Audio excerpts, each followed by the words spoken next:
আসসালামু আলাইকুম। আজকে আমরা দেশতা নিয়ে কথা বলবো। দেশতা আসলে কি? দেশতাটা হচ্ছে সাহায্যকারী ভার্ব। আমরা দেশ যে পড়েছিলাম সেই দেশ এর অতীতকালের একটা রূপ। এখন আমরা দেশটা দেখতে পাচ্ছি। তো এই দেশটা আমরা কি পড়েছিলাম একটু স্মরণ করে নেব।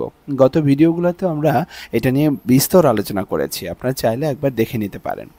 দেশ মানে হচ্ছে ইংরেজিতে যে বলি অ্যাম ইজ আর, আর এই দেশ এর বাংলা অর্থ আমরা যদি বলি হই, হও, হন ইত্যাদি।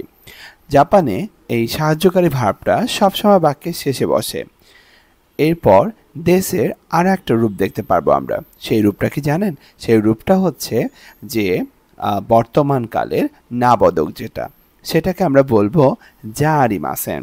তো জারিমাসেনের ইংলিশ অর্থ যদি বলি তাহলে am not, is not, are not. আর এটাকে আমরা বাংলায় বলি হই না, হও না, হন না ইত্যাদি। আর আমরা এই দেশটার রূপটা এখন দেখতে পাচ্ছি। মূলত দেশটা হচ্ছে এই দেশ এর হচ্ছে অতীতকালের হচ্ছে একটা রূপ, সেটা হচ্ছে দেশতা। আর দেশটাকে আমরা ইংরেজিতে বলবো অজ ওয়ার, ওয়াজ ওয়ার, তাই না? এখন দেশটার বাংলা অর্থ হচ্ছে ছিল, ছিলাম, ছিলেন। তাহলে আমরা সাহায্যকারী ভার্বের 3টা রূপ দেখে ফেললাম।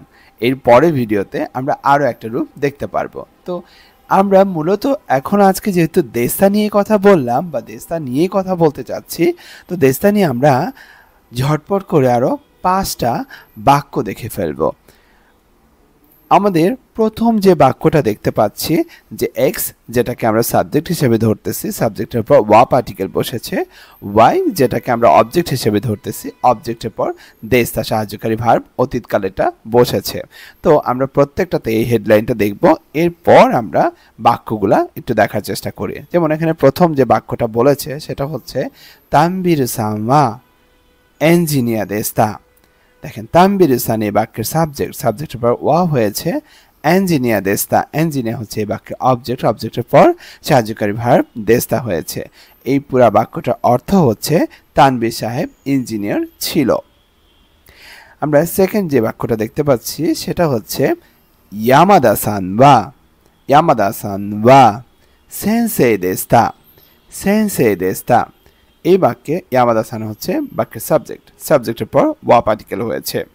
আর সেন্সে হচ্ছে অবজেক্ট, অবজেক্টের পর দেস্তা হয়েছে। তো ইয়ামাদা সাহেব শিক্ষক ছিল। 3 নম্বর যে বাক্যটা আমরা দেখতে পাচ্ছি সেটা হচ্ছে ওয়াতাশি ওয়া গিঙ্কো ইন দেস্তা, মানে আমি ব্যাংকের কর্মকর্তা। ওয়াতাশি হচ্ছে এখানে সাবজেক্ট, এই জন্য সাবজেক্টের পর ওয়া পার্টিকেল হয়েছে। গিঙ্কো ইন এখানে অবজেক্ট, এই জন্য অবজেক্টের পর দেস্তা হয়েছে। আমরা চতুর্থ বাক্যটা একবার দেখে নেব। খারে বা কাইসা ইন দেস্তা, কারে বা খাইসা ইন দেস্তা। এখানে কারে হচ্ছে বাক্যের সাবজেক্ট, সাবজেক্টের পর ওয়া হয়েছে। কাইসা ইন বাক্যের অবজেক্ট, অবজেক্টের পর দেস্তা হয়েছে। সে কোম্পানির কর্মকর্তা ছিল, এটার অর্থ দাঁড়াচ্ছে। লাস্ট সর্বশেষ যে বাক্যটা সেটা হচ্ছে ওয়াদুদোসান, ওয়াদুদোসান ওয়া কেনকিউসা দেস্তা, ওয়াদুদোসান মা কেনকিউসা দেস্তা।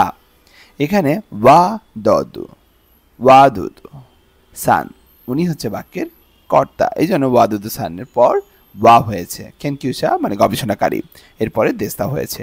ওয়াদুদ সাহেব গবেষণাকারী ছিলেন।